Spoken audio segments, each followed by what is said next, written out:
All right, we're back. That is Zack Poff. I am Steve Montoya. Welcome to the MaxPreps Podcast. We're getting to that time of the year where crazy. It's almost playoffs. Playoffs. Alaska's done. Yeah. A lot of shout out Caden Peely, MaxPreps Alaska Player of the Year. Balled out this season, man. That's right. Each time state wraps up, we'll have a state Player of the Year. Alaska, first state done. All right, well, let's jump back a little bit into last week, and we got to talk about Mater Dei and Bosco, and did not see that one come. No. And how good is Mater Dei looking right now? Yeah, it's crazy, man. You even look at their schedule. They've played some dogs this year, and the closest game was that St. Francis game where they won by 11. So they have yet to be in a one-score game, which is crazy because they've had a crazy schedule so far this year. But, yeah, I was shocked. Jason Negro took over as head coach in 2010 for Bosco. First time they've ever had a running clock put on Bosco since he's been head coach. So, yeah, 45-0 at half.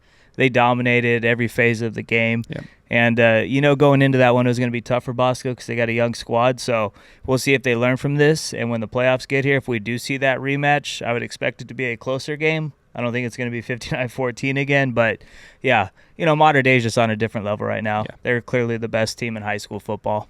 Yeah, and shout out to Jason Negro. He stuck around, did interviews right after the game. He's always been like that. Class act, man. Exactly. He's not going to change his tone, win or lose. He's always been great to the media, and we obviously appreciate that at MaxPreps. All right, let's talk about the top 10. Let's talk about realistic chances of winning a national title. And Mater Dei, they went out. They're going to be number one. Yeah, they're easy to figure out. If they went out, they're going to be number one this year for sure, wire to wire. Yeah. Definitely. And number 2, Milton, right behind them. They're 9-0. They got a good game this week, and that's going to be a tough road for them. Yeah. If Mater Dei somehow falls, Milton has a good chance. Yeah, I would say Milton and Duncanville are kind of the two teams that have the best chance if Mater Dei loses. You look at Milton's record this year, 9-0, playing some big dogs in the state of Georgia. Yep. They also have that nice out-of-state win against American Heritage, a team that's playing better as the season's progressed. They've got some nice wins too. So, yeah, I think Milton's got a good chance to finish number one if Mater Dei falls in the playoffs or loses this week against Orange Lutheran. But we'll see how it plays out. Yep. Milton's got a big game this week, and then the 5A playoffs will have some dogs in it too. So we'll see. But, yeah, Milton's got a good chance. They got a loaded squad on both sides. Yeah, and you mentioned Duncanville right behind them. They're always going to have a tough road to a state championship in the state of Texas. So you can't count them out. They're right in the mix as well. Yeah, and they've been playing great. They also have that nice win against St. Francis Academy, so it's rare you see Texas with out-of-state wins, but Duncanville does have that on the resume. And, potentially could play a North Crowley in the semifinals like they did last year, a team that's ranked in the top 10, and obviously North Shore in the state title game. We've seen that state title matchup, 5 of the last 6 years, so there's a good chance those two can meet up in the state title game. So if Duncanville runs the table, Mater Dei loses, Milton maybe goes undefeated but doesn't look great in the playoffs, but just wins one-score games if Duncanville dominates. You could see Duncanville jump all the way up to number one if that happens. Yeah, and then the 4 through 10, maybe a little bit of a tougher road to get to number one, starting with Bishop Gorman. They did lose to Mater Dei, so not saying it's impossible, but it's going to be tough for the Gales to end up number one. Yeah, they would need something crazy to happen where, Mater Dei loses, Orange Lutheran wins the CIF Southern Section D1 title, and then wins state. Milton loses. And exactly, because Bishop Gorman does have that 55-28 win over Orange Lutheran. Yeah. So they got that in their back pocket. But, it would be hard for them to jump Mater Dei because they have that head-to-head loss. Yeah, and same type of thing with IMG right behind them. They have a loss to Duncanville this year. They don't play for a state title. I know they got a good schedule. They got a good game coming up this week, but tough for them to move up to number one. Yeah, like you said, man, it's just with them not playing in a playoff where they don't get a chance to beat some of the top teams in Florida, like an Aquinas, Miami Central, teams like that, that does hurt IMG while you see these other teams still playing in big games in the playoffs where they kind of get put in the back. But we'll see. They've won 6 in a row since that Corner Canyon loss. They got St. Francis coming up this week, so an impressive win. But, it will be tough for IMG to finish number one. It's hard for IMG or St. Francis Academy to finish number one if they don't run the table. Yeah, and I think I said they lost to Duncanville. That was St. Francis, Yes. who IMG plays this week. Yeah. All right, and number 6, Carrollton.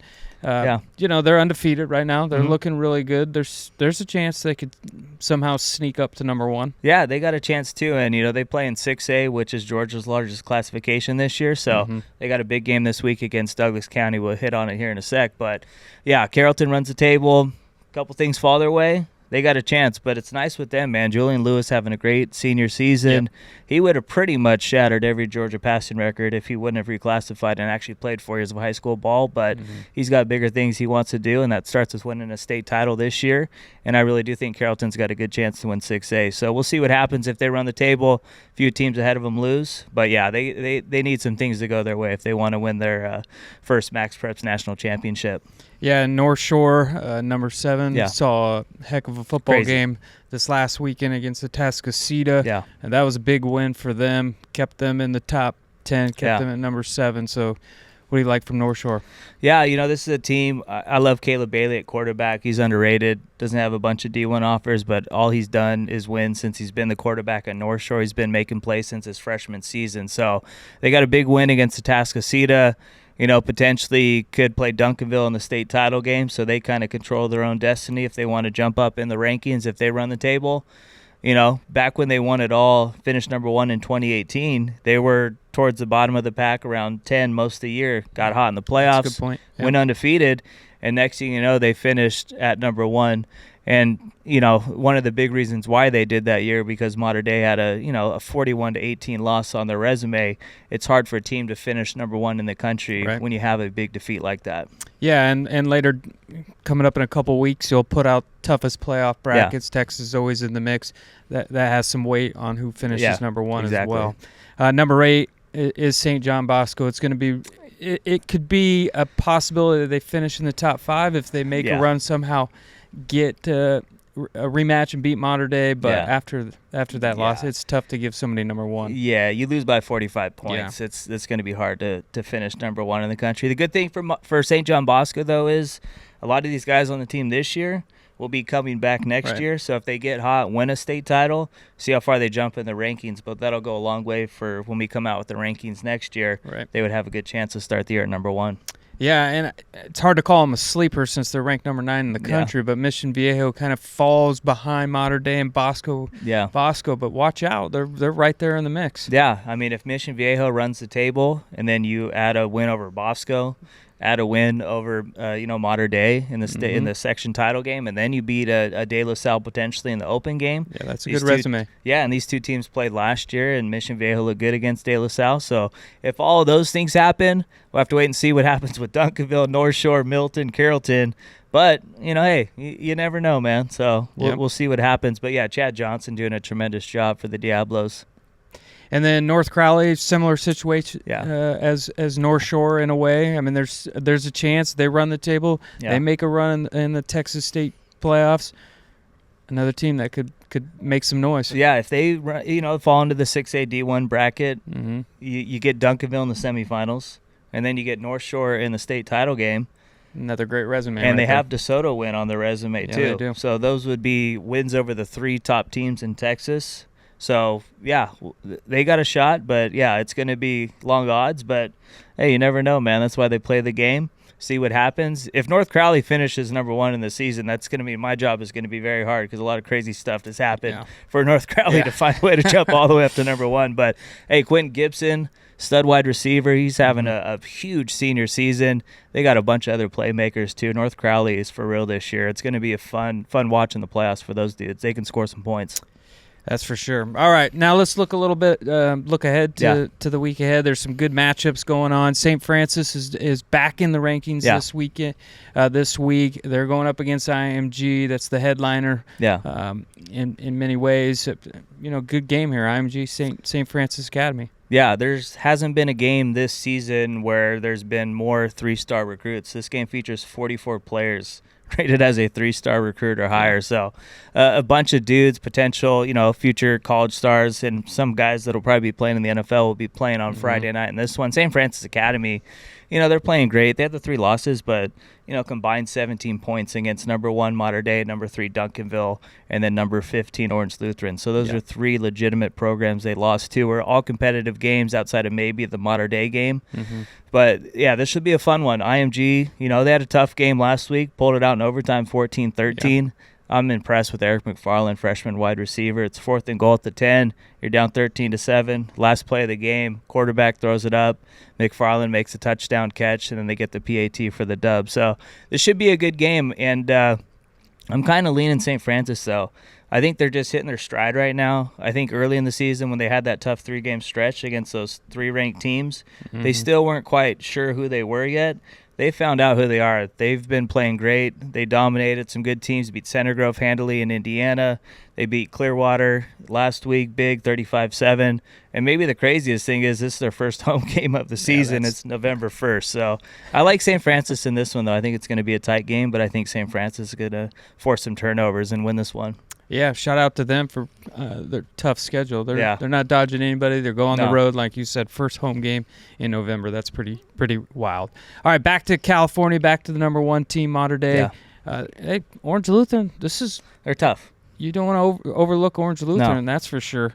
I think this is going to be a good football game. I think it's going to be close early. I think Mater Dei might pull away late, but yeah, Mater Dei is on cloud 9 right now. They just beat Bosco 59-14. They're feeling good, so maybe they do overlook Orange Lutheran a little bit. You also got the playoffs right around the corner, so I don't know if I want to call it a trap game, but yeah, Orange Lutheran's tough, man. They got some dogs on defense. TJ Latif at quarterback. He's got some playmakers to get the ball to. Steve Chavez is back at running back. He was kind of banged up early in the season, so they got other bullets, man, so we'll see how it goes. But Dash Byerly, quarterback at Mater Dei, he's had a tremendous senior season. He's playing great. He just had his best game as a Monarch last week, threw for over 300 yards. Had 5 total touchdowns. So it looks good. Yeah, they got a bunch of dogs to get the ball to too. So we'll see how it goes. But yeah, I think Mater Dei is going to pull this one out by 2 or 3 scores. And what do you think about Bosco? They got to bounce back. They got to get ready. They got Jay Serra this week. It's one more game before the postseason. Yeah. And hey, don't count this team out after 1 loss. Yeah, I mean they're still the real deal. Yeah, they're still loaded with talent, man. Koa Lulu at freshman quarterback. I wouldn't say he had a tough game last week, but he didn't get a ton of help too. So they need the other guys around him to play better, to make his job easier. He's still crazy to me that you got a freshman starting at quarterback for Bosco. But yeah, I'd expect a bounce back game. They got the perfect opponent. J. Sayre Catholic and them have played 18 times. Bosco's won all 18 games. So I think it's going to go to 19-0. But J. Sayre's tough, man. They got a very good defense. Hopkins at quarterback, he's played well this season for them. So we'll see how it goes, but I think it's going to be a low-scoring affair early, and then I think Bosco's going to put it on them in the second half. Hey, a little motivation for you there, Jay Serra. Yeah. All right, let's finish with a couple games in the state of Georgia. Yeah. Milton Roswell. This is a good game, 9-0, 8-1. Yeah. Close out the year. What are you seeing in this football game? Yeah, and Roswell's coming off their best win of the season. Last week they beat Gainesville, great game, 48-45, and but Milton, man, they got to be happy right now. They're the number 2 team in the country. This is the best chance they've ever had at finishing at number 1 in the MaxPreps Top 25. So if Mater Dei loses, they're in a good spot for that to happen. So they want to win this game big, heading into the 5A playoffs. They're the defending 7A state champs. Yep. They're riding a 19-game winning streak. Luke Nickel at quarterback, stud. You got CJ Wiley at wide receiver, Ethan Barbour at tight end. The list goes on and on with these guys. TJ Lester, big-time running back, and they're also loaded on defense. So I think you can tell I'm picking Milton in this one. Yeah, that's all in your dome, too. All right, and you said Carrollton will need to run the tables to have a chance, including this week. This isn't an easy game for them, Douglas County. Yeah, Douglas County, too. Their only loss was to Buford, and I think they were going into that game feeling really good and maybe overlooked Buford a little bit. I don't think they're going to do that here Friday. I think this is going to be the best game of the weekend. I think they're going to give Carrollton a very competitive game. But Julian Lewis, he's just playing on a different level this year. He's been great. Freshman year, sophomore year, reclassified, having a tremendous senior season. He's thrown for 34 touchdowns this season, but the stat that jumps out to me, he's completing 76% of his passes. So very efficient with the football. Carrollton's got a very good defense too, but Douglas County, man, they got some dogs. They just had 2 guys commit to Texas A&M last week, Aaron Gregory and Jordan Carter. Gregory, stud wide receiver. Carter, great edge rusher. So they got dudes on both sides of the ball. I expect this one to be competitive, but I just got to rock with Julian Lewis. I just think he's playing too great right now, and I think Carrollton's going to head into the playoffs 10-0.